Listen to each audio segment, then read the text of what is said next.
Hey, what's happening? Welcome again to the final cut. Now, before we begin, like, share, and subscribe to this channel for news and current events happening every Tuesdays and Thursdays. Let's get right into it. Hong Kong is off the charts. It all began 10 weeks ago when millions of people protested on the streets on the extradition bill. Now, this week, it was insane at the international airport. Check this out.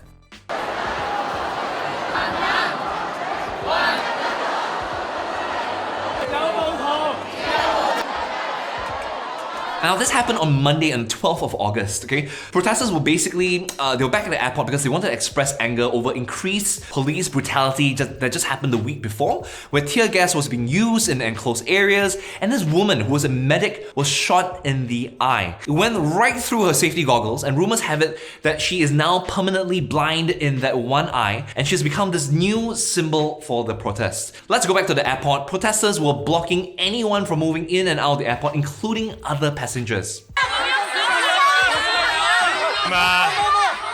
Kong International Airport. This gentleman is trying to push his way through.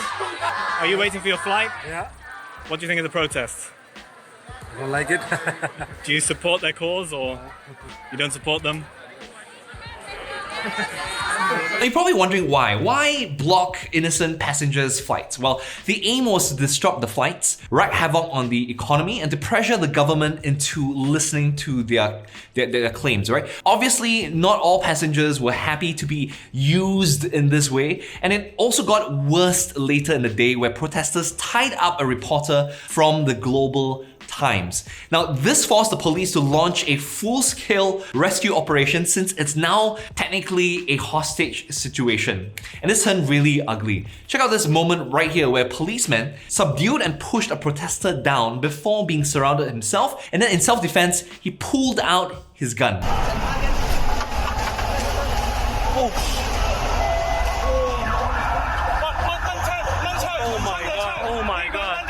Holy shit, guys.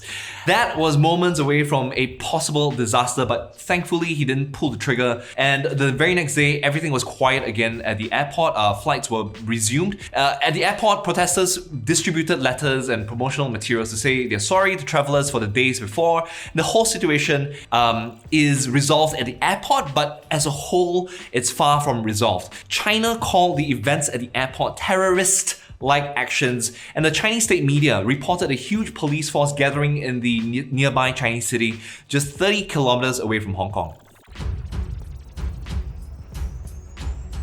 So I'm hoping it doesn't get out of hand. If you're going to Hong Kong, stay safe, keep calm, right? Let me know what you guys think in the comments below. Some pretty cool things happening. For all the wanderlusters out there, Mata Fair is actually happening on the 6th to 8th of September at PWTC in Kuala Lumpur. You can check out those really good flight deals, block those dates. Another pretty cool thing happening, Artscape 1.3 Luminosity is happening on the 28th and 29th of September. The event is going to be based on raising mental health awareness like anxiety, autism, post-traumatic substance, which is going to be portrayed in each one of these artists' artwork. Don't miss out on both of these events. The links will be in the description box below. Don't forget to check it out. Now, as long as there are cars on the road, there's going to be road rage, right? Psychologists think it's because we see our cars as extensions of ourselves. And so when somebody cuts you off or accidentally hits you, then you take it very, very personally. Oh.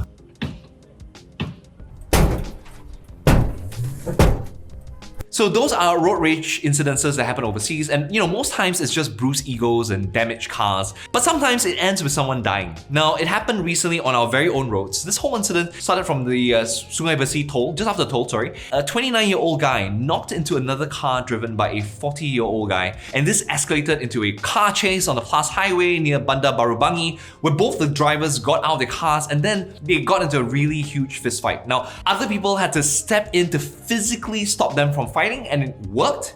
They stopped fighting, but as they went back to the car, the 29-year-old guy decided to take a baseball bat from his car and he went on to smash the other driver's car's bonnet. Now, this is where it got really gruesome. The 40-year-old guy, in response to that, decided to drive into the 29-year-old and pinned him between his car and the road divider. Very unfortunately, the victim died when he was brought to the Nilai Medical Center for treatment. And now, what could have been a minor, small little accident that would cost him a few hundred ringgit, it has become a murder case. The 40-year-old driver and his wife have since been arrested, and the case is now a murder case under Section 302, which says whoever commits murder shall be punished with death or imprisonment for life and shall also be liable to a fine.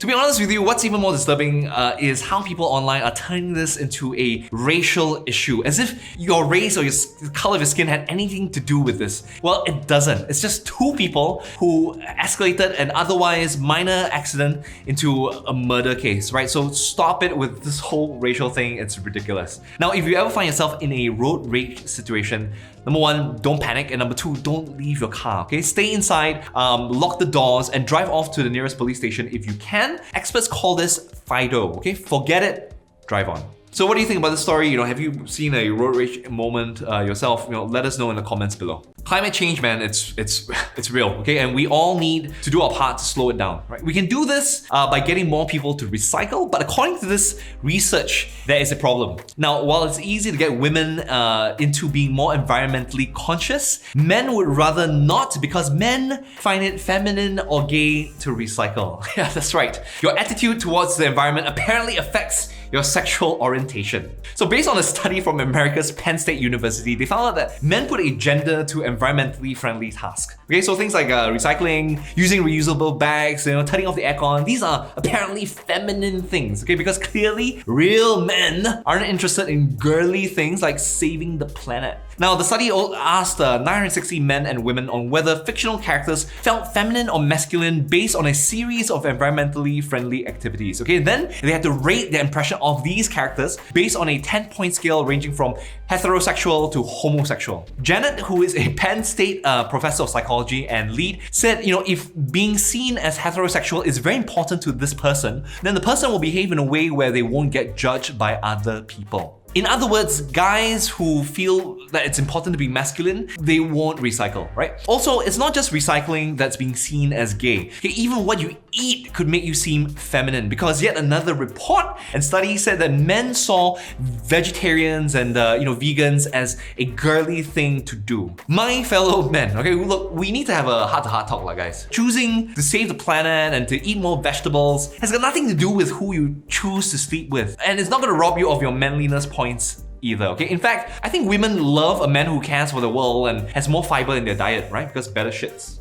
So man up, do your part, okay? Because it's not gonna matter who's gay or not if we're all living on a dying planet. Make sense? Yeah. Alright, so that's all the time we have here for today. Please let us know if we left out anything at all, and comment down below. Feel free to if you want us to cover anything that interests you at all. Love, peace, and I am Grease, guys. I'll see you guys on the next time of The Final Cut.